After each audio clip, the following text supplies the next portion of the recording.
जितिया व्रत की आप सभी को हार्दिक शुभकामनाएं।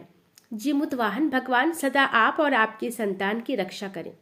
आश्विन मास के कृष्ण पक्ष की अष्टमी तिथि को जीवित पुत्रिका या जितिया व्रत रखा जाता है। मान्यताओं के अनुसार जितिया का व्रत कठिन व्रतों में एक होता है।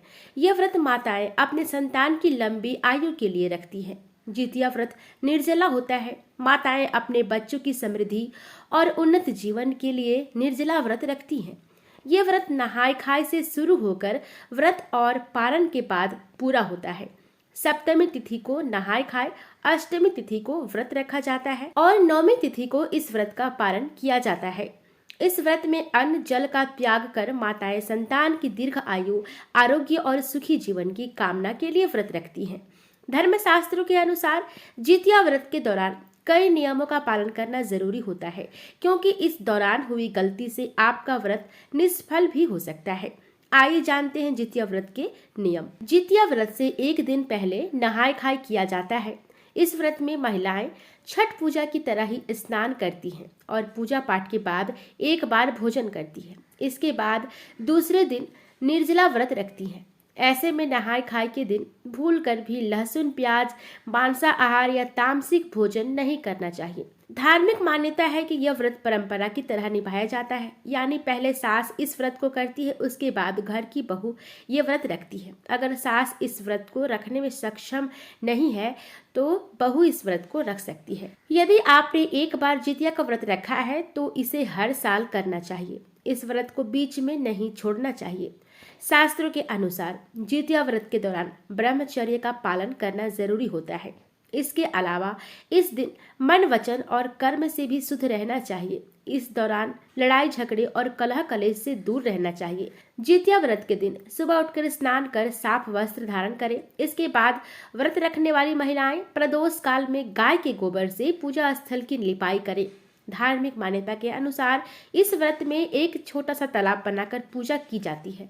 इस तालाब के निकट एक पाकड़ यानी किसी भी पेड़ की डाल लगाकर खड़ी कर देते हैं। कुसा अर्थात घास से जिमुतवाहन का पुतला बनाते हैं और उनकी पूजा करते हैं। इसके बाद मिट्टी या गाय के गोबर से चील और सियारिन की मूर्ति बनाई जाती है। मूर्ति बनाने के बाद चील को और सियारिन के माथे पर सिंदूर लगाया जाता है।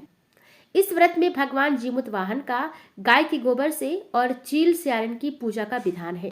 जीवित पुत्रिका व्रत में खड़े चावल, पेड़ा, दूर्वा की माला, पान, लौंग, इलायची, पूजा की सुपारी, श्रृंगार का सामान, सिंदूर, पुष्प, गांठ का धागा, कुसा से बनी जिमुतवाहन की मूर्ति, धूप, दीप, मिठाई, फल, बांस के पत्ते, सरसों का तेल, खली, गाय का गोबर पूजा में जरूरी है। अपने वंश की वृद्धि और प्रगति के लिए दिन भर उपवास कर बांस के पत्तों से पूजा करें। इस व्रत का पालन निर्जला रहकर करना होता है। ऐसे में दिन भर कुछ भी नहीं खाना चाहिए। पूजा के बाद इस व्रत की कथा जरूर सुने या तो पढ़ें। अगले दिन सूर्योदय के बाद स्नान करके दान पुण्य के बाद व्रत का पारण करें और इस व्रत का तभी संपूर्ण फल मिलता है। पारण वाले दिन में झोर भात, पोई की साग, नेनुओं की साग, तरह तरह की सब्जियां खाई जाती है। यदि आप पहली बार इस व्रत को रखने जा रहे हैं तो आपके क्षेत्र में या आपके घर में जिस विधि से होती है उसी विधि का इस्तेमाल करें। जो भी पूजा की सामग्री लगती है उन्हीं सामग्री से पूजा करें। कोई भी नया नियम नहीं अपनाना चाहिए। जो आपके घर में चलता है उसी परंपरा से आप पूजा करें।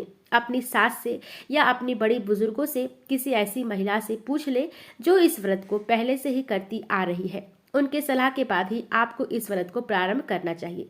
किसी और के बताए या कहने पर कोई भी अलग विधि आपको नहीं करनी चाहिए। इस व्रत के पुण्य प्रताप से व्रती को मनोवांछित फल की प्राप्ति होती है। साथ ही संतान की आयु लंबी होती है।